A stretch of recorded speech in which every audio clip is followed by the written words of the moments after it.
Release dates for Star Wars Episode 9 and The Lion King have been released. That plus a lot more in today's Rundown News.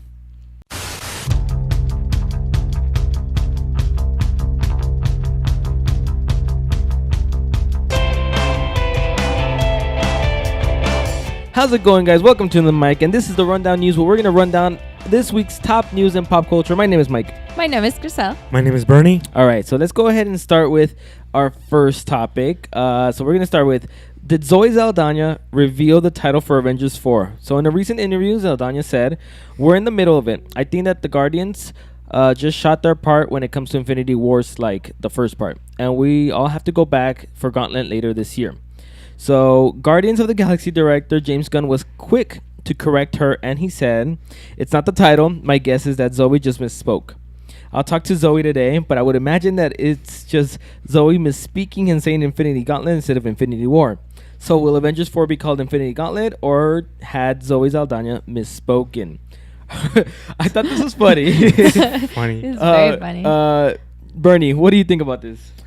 I'm with you. I think it's hilarious, actually. Yeah. I wouldn't want to be Zoe Saldaña right now because from what I see, I mean, in the interview when they asked her, when they were gonna shoot the movie, she's like, "Oh yeah, Gauntlet's gonna be shot," da da da da. And she said it like probably so like casually. Casual. And it doesn't sound like it was a mistake. So maybe that is the name that they're having for the movie. And Yeah. James Gunn's just trying to clean up her mess. Yeah, and Yeah. James Gunn, having to speak with her today, I think that's a very serious matter. So I think we might have a new Gamora casting. Do you guys have any casting rumors for Gamora? Anybody? Chris, No. Chris, what do you think? I don't think he misspoke about it. She I misspoke? think, No, you don't? No, because she said like when it comes to Infinity Wars, like she mentioned both of the movies in the same sentence, like in the same thing, So she talked that they shot part of the Infinity Wars again, and then they're going to go back for the other one. For So Gauntlet, yeah. So I don't think she misspoke about it. I think she just like let it out without thinking it too much, and it's just like, oh. So both of you guys think that Avengers 4 is going to be called Avengers Infinity Gauntlet?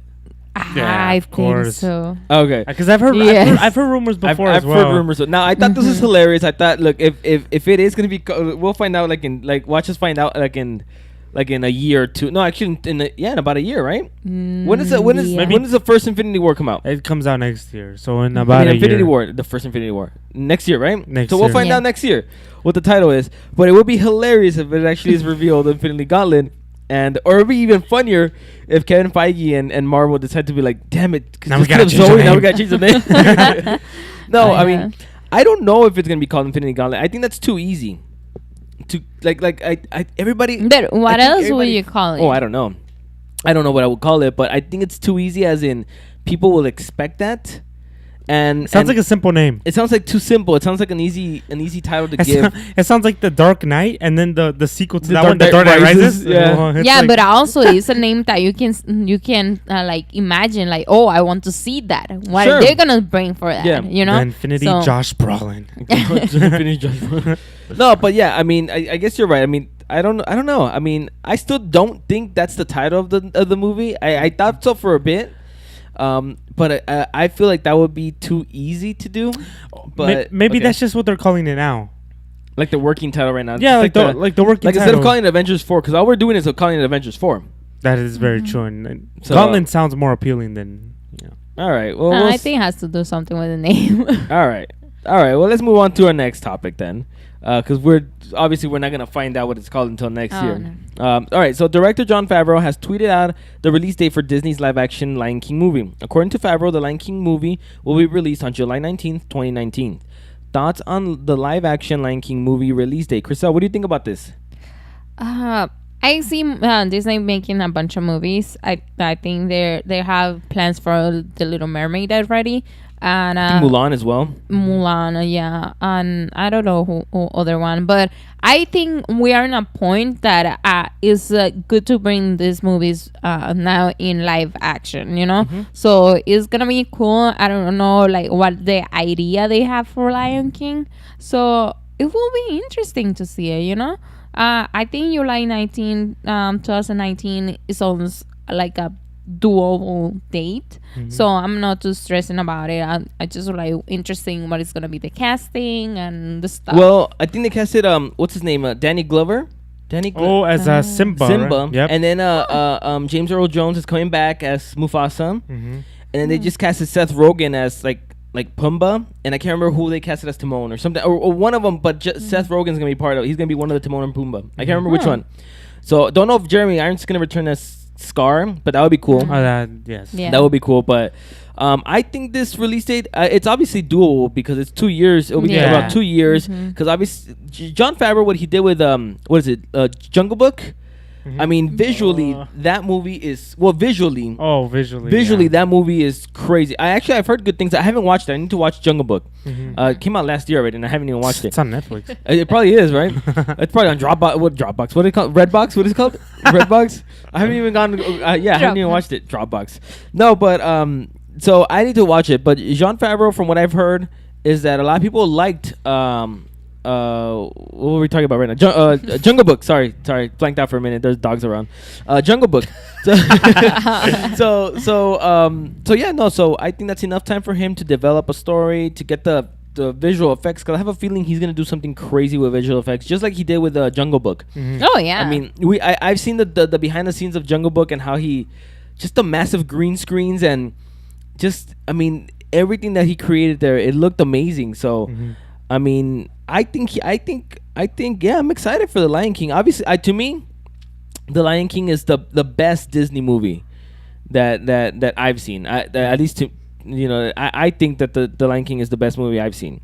But that's why I always think, like you were saying, like it's tricky to do these live action movies because you don't want to mess them up because those are childhoods. Because it's childhood. But again, you also have your child. If they mess it up. You also have the originals to go see. But you get traumatized. You do. Like, Well, no. I'm gonna bring up one of my buddies who actually does watch it. I won't mention his name, but I'll bring up one of my buddies. But he watched the Power Rangers and he hated it. He hated the Power Rangers movie. He said he had to go back to watch the '90s cartoon because he was traumatized of what they did to the Power Rangers. So that's funny. I guess that's something you can do if you grew up with The Lion King and Jon Favreau does not do a good job. You always got the '90s animated movie to go back and watch and get your Lion King thing back on. But Bernie, what do you think about this? I'm with you guys on this one. I think that the release date is actually doable, and it fits the pattern that they've been releasing the movies in. I believe in 2015, if I'm not mistaken, we had Cinderella. Yes. Okay. 2015 or 2016? 2015, I believe it was. I don't remember anymore. Okay. All right. We'll go with that. 2015. And then 2 years later, just now, we have Beauty and the Beast. 2 years later, we have, what is it? The Lion King, which is scheduled to be released. Oh, well, last year was Jungle Book though. But in the actual slate of Disney, like the more popular ones, because Jungle Book I feel like it was kind of like on the side a little bit. But I feel like every 2 years, they're gonna be releasing movies, and I think they're really doable. I'm with you on the special effects and like the visuals that John did for he did for Jungle Book, because it did look amazing. Yeah, I wasn't too much of a fan of the movie, but I did like the visuals, and it's crazy how every director that directs a movie or works on certain parts of a movie or every time a movie, they're scheduled to release a movie, they always learn from their mistakes and they apply it towards their next movie. So I'm really excited to see how they do with The Lion King, because they have a lot of CGI characters that they're gonna have to do. Yeah, they have a lot of face capture, motion capture, all these things. So I'm really excited. Yeah, a lot of work goes into it. So I'm really excited, and I think the release date is perfect for this movie. Yeah. All right. So let's move on to our next topic. So in an interview with USA Today, Vin Diesel revealed that James Gunn is interested in a Rocket and Groot spin-off movie. So James Gunn has always wanted so I guess this is what Vin Diesel said. James Gunn has always wanted a Rocket and Groot movie, and I know that Disney is very much into being successful. And the most successful poster in Disney's future is the poster that has Groot versus Hulk. The world cannot wait to see it. So thoughts on Marvel making a Rocket and Groot spin-off movie? Chriselle, what do you think about this? I just love Groot and Rocket. It's just like I'm all for it. Like, do it. I'll be right there sitting in front, seeing this movie. I have no thoughts that they're gonna like, but if they want to do it, like, I will be there. But I just like love these characters, you know, and I think they deserve their own movie because they're being portraying like, the Rocket and Groot like amazing. Baby Groot is just like a star already. Yeah, so you see every single like toy and everything. You cannot like pass by. You just come back and say like, oh my god, it's Baby Groot, you know. So it's just like it's a successful characters that I think they deserve their movie. Bernie? I'm with Chris on this one. They are deserving of their own movie. They're the best characters. My personal favorite in the whole Marvel universe. The first Guardians of the Galaxy movie, I felt like they carried the whole movie. So I think it's perfectly deserving. I mean, they have enough potential to carry a whole movie out, in my opinion. I am in agreement with you guys. They definitely have the potential to carry their own spin-off movie. If they team up, especially, I don't know about a Rocket by himself or a Groot by himself. No, but no, together. they have to be together. They're a package. Yeah, together, I think absolutely. So I was just rereading this again, and I thought what Vin Diesel said was hilarious. He said, "And I know that Disney is very much into being successful." So I thought that was hilarious. I wonder if that was him just trying to pitch it to Disney and say, hey, you know, we know that you were trying to be successful. How about that, Rocket and Groot movie? And obviously Vin Diesel wants that Disney money as well. So who wouldn't? But I agree. I think the chemistry that Groot and Rocket and just what they brought to the movie, they were one of my favorite parts of Guardians of the Galaxy. Absolutely. I would love to see them team up, especially team up and their own spin-off. I'm going to say it is definitely going to happen. Yes. Like, I would be surprised if it does not happen after Guardians 3. We're getting a Thor and a Hulk, for God's sake. And Yeah. in my opinion, they're some of the least kind of like... now I don't think they will get a trilogy, but come on. I think they will get one spin-off stand like one very spin-off solid. Yeah, I think that's what's going to I happen. think one movie will be enough. Yeah, I agree. Yeah. I think one movie with them teaming up, I think will be enough as well. All right. So let's move on to our topic number 4. So director of Star Wars The Last Jedi, Rian Johnson, responded to a fan tweet asking if he's involved in the writing of Episode 9. Ryan tweeted, "That's old info. I haven't been involved in writing 9. Thoughts on Rian Johnson not being involved in Star Wars Episode 9? What do you think, Bernie? Well, I wouldn't be able to give an exact opinion on this one actually because we haven't seen The Last Jedi yet. Yeah, you're right. I think it would be a bold move for Lucasfilm and Disney to have a different director on each of the movies. I think it's something that we've kind of already seen. George Lucas took over the helm of the first 2 trilogies. Now this is the new trilogy, so I think I wouldn't be able to form an exact opinion until I see The Last Jedi. But I'd be okay with them switching directors here and there, as long as it's very... Yeah. Let me explain why I added this on here. Because, well, for Episode 8... J.J. Abrams was very much involved in the development of Episode 8 in The Last Jedi. Obviously, we haven't seen it. It could suck. We don't know. You know what I mean? But J.J. Abrams was very involved in Episode 8. So you would think that either maybe even J.J. Abrams or Rian Johnson would be somewhat involved in Episode 9, so they can kind of just say, hey, you know what? This is what we did. This is where we kind of took the story, and this is where we want to, so then... what's the director? Colin Trevorrow. I don't know how you say his last name. But so then he can kind of guide it now and create his own story. But at least he has the input from Rian Johnson and J.J. Abrams and stuff like that. So that's the reason I added the story. But what do you think about this, Chriselle? Well, I can't form my opinion because I haven't seen the movie. Right. But I'm like half. It would be nice if he does some of the writing for the movie, because we can get an idea from The Last Jedi, this movie that is coming up. But if not, it's a good opportunity to give it to someone else, so he can bring something like fresh to this. But it's just hard to say right now. It's hard to say. Now that you brought that up, I do now it's time to agree with that. It's true that. Obviously, Colin Trevorrow. I'm gonna go with that name. I probably messed up. I'm gonna assume that obviously he knows more than we do. Obviously, so I think he knows where Lucasfilm wants to take the Star Wars story. I guess now that you were saying they're just gonna let him do his own thing in a way. Yeah. I think they're gonna say this is what we want to do.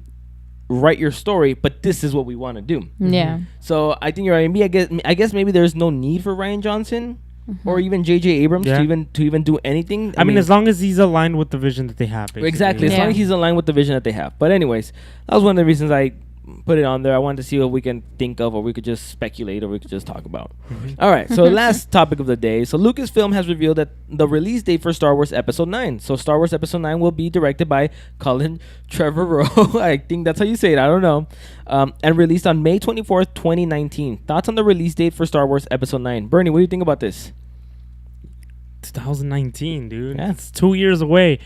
Yeah. I'm really excited. I like that they have a release date. I think Lucasfilm and Disney have been really faithful with the release dates because with what is it? The Force Awakens, they revealed the release date almost a year before, and there was no pushbacks. There was nothing about them having to push back the date or hold it back or anything like that. So I'm really energetic, and I'm really excited for the release date. Now, I mean, going back to the topic that we were talking about before, now we're having a new director for this movie. I'm sticking with Chriselle's opinion on this, that it's really important that we have a fresh take on the movies. And I'm sticking with Mike's opinion as well, because it's great that they can bring in new directors but align them to the same vision. There's a trilogy that I really loved, and it was the Star Trek trilogy, the reboots. The new ones. J.J. Abrams did the first one, another director did the second one, and the third one was done by another director. And I think they did a great job, because I could not tell the difference. I mean, I could tell in the few aspects the little differences between the three movies, but they all look like they were in one direct vision. So I would be okay with this new director, as long as he is aligned and he follows the Star Wars lore. He follows it, and he's really passionate about directing this movie. Chriselle? I'm with Bernie in this one. One of the things that I really like about them is that they are very consistent in their in the dates. So when they said this is gonna be their release date, they don't push it back, or they just go for it. So I'm really happy that we have a release date now, so I can look forward to go and watch the movie. Actually, yeah. So I'm gonna bring up something that I'm looking at this, and I saw it with the Han Solo movie, and I'm looking at here. It looks like they're going back to the original Star Wars date, which is the May area. They're leaving December. They pretty much took over December. Yeah, that's true. And they made December, their B. Yeah. They really did. They took over December with Force Awakens and Rogue One, and the Last Jedi is going to be December. Yeah. I'm not mistaken. But then immediately they're gonna take over May now, and they're just gonna stop December. It looks like they're gonna stop December, and they're gonna just keep going with May. Well, it's summer. But I actually really like the December. I know originally Star Wars was always released in May, but I actually really like the fact that they were releasing it in December. I agree with you on that one. I thought it was different again, and I felt like there was really no good movies, I guess you could say, in December. That it made it easier to go to the theater. Yeah, all we would get would be Christmas movies, and I know it's part of the season, right? But I think Star Wars is a pretty gift and all. Yeah, so I was actually really looking forward to something having Star Wars in December, and having it keep in December. Maybe start something new there in December, but they're going back to May. What do you guys think about that? I like it. Yeah. I actually like it. You prefer it in May? Yeah, actually, I like it in May, so I can actually say to everybody, May the 4th be with you. Oh, May the 4th, May the 4th be with you. That is it for us today, guys. Thank you for joining us on the Rundown News. Make sure you guys check out some of our other videos over there. Make sure you subscribe to the channel down there. Follow us on Twitter, Instagram, and Facebook, and we'll see you guys in the next video. Peace. Peace.